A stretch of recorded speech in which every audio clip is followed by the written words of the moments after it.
वीर अब्दुल हमीद को खराज अकीदत पेश करते हुए अपने इस कर्तव्य को हम भी आज पूरा करते हुए अपनी बात आगे की शुरू करेंगे। ऑफ इंडिया ने एक नोटिफिकेशन जारी किया कि साहब पासपोर्ट आपका कोई सिटीजनशिप का कागज़ नहीं है, कोई सबूत नहीं है। कमाल की बात यह है कि जब मैं अपना आधार कार्ड देखता हूँ तो उस पर भी लिखा होता है कि ये सिर्फ मेरे आइडेंटिफिकेशन की पहचान का एक सिर्फ सबूत भर है, उसके अलावा कुछ भी नहीं।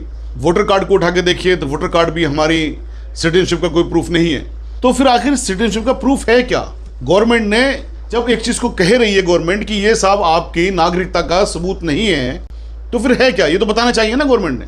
या फिर लोगों के अंदर खामखा डर पैदा करना, ये चीज़ लिख के देने से कितना लोगों के अंदर डर है कि पूरा देश इसके बारे में बात कर रहा है। ये दरअसल भ्रामक स्टेटमेंट भारत की सरकार की तरफ से दिए जाते हैं तो बड़ा ताज्जुब होता है। सबसे पहली बात तो यह है कि जो पासपोर्ट है वो पासपोर्ट पूरी दुनिया में जब विदेश का पासपोर्ट होता है, ना सिर्फ भारत का, तो ये कहा जाता है कि साहब ये आदमी उस देश का नागरिक है। जब हम हज करने जाते हैं, उम्रा करने जाते हैं या घूमने के लिए कहीं जाते हैं, किसी बिजनेस ट्रिप के लिए जाते हैं, तो क्या कहा जाता है कि ये भारतीय हैं। उस डॉक्यूमेंट को जब हमारी भारत की सरकार कहती है कि ये नागरिकता का सबूत नहीं है, तो फिर एक परेशानी की बात आती है कि फिर भाई है क्या? क्योंकि CNRC के बाद में देश के अंदर वो माहौल पैदा कर दिया गया कि आदमी अपनी नागरिकता को लेकर ही डर रहता है हर वक्त। सुनने में आया कि हैदराबाद के इंसान ने खुदकुशी कर ली इसी बात को लेकर के।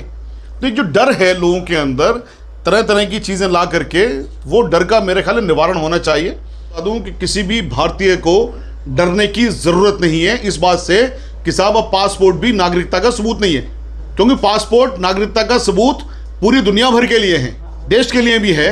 सिर्फ ये है कि कन्क्लूसिव प्रूफ नहीं है, यानी अकेला एक वही डॉक्यूमेंट है जो जिसके आधार पर ये नहीं कह सकते कि साहब ये आदमी भारत का नागरिक है।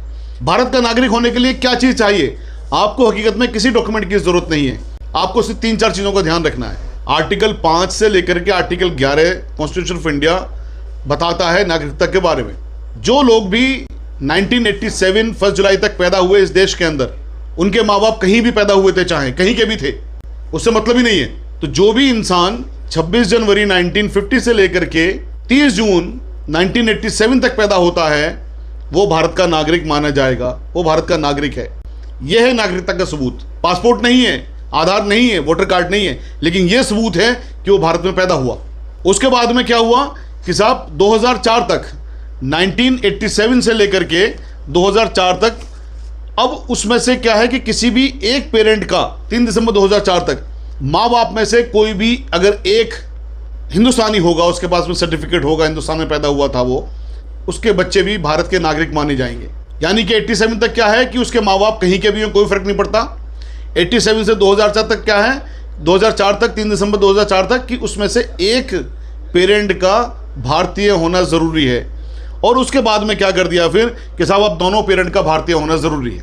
अब क्वेश्चन ये ज़रूर आता है, ये तो आपने कह दिया कि साहब उनका सिर्फ भारत में पैदा हुआ होना ज़रूरी है, लेकिन 87 से पहले या 2004 से पहले भी, या अभी बहुत से लोग, उनके पास सर्टिफिकेट ही नहीं होता पैदा होने का कि वो पैदा हुए।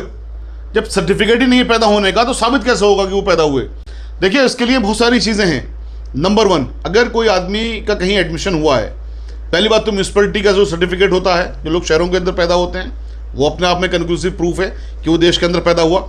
यानी कि आपको देश का नागरिक साबित करने के लिए सिर्फ क्या करना है, 87 तक ये साबित करना है कि आप देश में पैदा हुए। 87 के बाद में 2004 तक ये साबित करना है कि मैं तो देश के अंदर पैदा हुआ, मेरे माँ या बाप में से भी एक आदमी देशी था, भारतीय था, और उसके बाद में दोनों। और ये भी आपको पूछने नहीं जा रहा, क्योंकि ये जो चीज़ है कॉन्स्टिट्यूशन के अंदर जो प्रावधान है, जो भी लोग देश के अंदर हैं वो सब भारतीय हैं, until unless the government of India उनको कोई नोटिस देके ये ना कहे कि साहब आप भारतीय नहीं हो, साबित करो। ये साबित करने की बात भी तभी आती है। ये नहीं कि अब मैंने अब यहाँ पर एक इंटरव्यू दिया या लोगों ने मेरी बात सुनी, वो फ़ौरन अपने सर्टिफिकेट बनवाने निकल पड़े। कोई ज़रूरत नहीं है भाई। आपको जब भारत की सरकार पूछे, किसी को ये कहे कि आप भारत के नागरिक कैसे हैं, साबित करिए, तब आपको ये काम करने हैं, वरना आप भारतीय नागरिक हैं, ये एक प्रिजम्पशन है। तो पहली बात तो ये कि आपके किसी स्कूल में अगर एडमिशन हुआ है तो वहाँ का सर्टिफिकेट काफ़ी है कि आप भारत के नागरिक हैं। म्यूनसिपैलिटी का सर्टिफिकेट है, वो बहुत बढ़िया बात है। नहीं है तो स्कूल का सर्टिफिकेट, स्कूल लिविंग सर्टिफिकेट, किसी ने 10th कर लिया तो वहाँ का सर्टिफिकेट।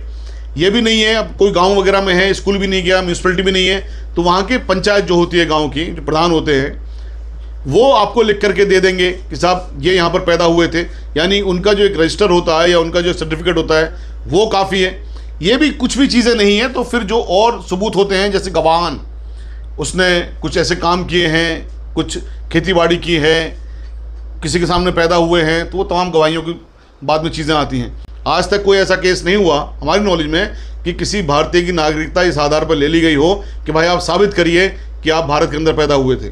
जो NRC और CA वाला जो आया था, या उससे पहले जो आसाम के अंदर शुरू किया था, वो भी इसलिए नहीं था, वो इलीगल माइग्रेंट्स के चक्कर में था कि जो बांग्लादेशी आ गए या जो लोग पाकिस्तानी आ गए या जो लोग अफगानिस्तानी आ गए, तो उन लोगों के लिए उन्होंने एक डिटर्मिनेशन की चीज़ें लगाई थी। तो किसी भी भारतीय को इस बात से डरने की ज़रूरत नहीं है। हालांकि भारत की सरकार का जो नोटिफिकेशन है ये भ्रामक है, लोगों के अंदर डर पैदा करता है, लेकिन मैं आपको रेस्पॉन्सिबिलिटी के साथ बता रहा हूँ, किसी को भी ना डरने की ज़रूरत है ना घबराने की ज़रूरत है, क्योंकि जो भी देश के अंदर पैदा हुआ है वो भारतीय है। सिटीजनशिप अमेंडमेंट एक्ट 1955 के मुताबिक, भारत के संविधान के मुताबिक, इसलिए किसी को कोई डरने की ज़रूरत नहीं है ज़रा सी भी। आज की जो PC आउट जो की गई है उसका मकसद सिर्फ और सिर्फ ये था कि मैंने लोगों को देखा कि लोग डरे हुए हैं बहुत ज़्यादा। एक साहब की खुदकुशी करने की खबर सुनने में आई, हैदराबाद के पास में किसी ने खुदकुशी कर ली इस बात को लेकर के। तो मेरा फ़र्ज़ ये बनता है कानून के ज़रिए, कानून के मुताबिक जो सही रास्ता है, जो सही चीज़ है, जो सही बात है, बिना किसी डर खौफ के मैं लोगों को बता सकूं, और मैंने शायद वो अपना काम पूरा किया है। किसी का इस बात में कोई सवाल है तो मुझे कभी भी फ़ोन कर सकता है, कभी भी हर तरह की मदद करने के लिए हम तैयार हैं। किसी भी भारतीय को डरने की ज़रूरत नहीं है।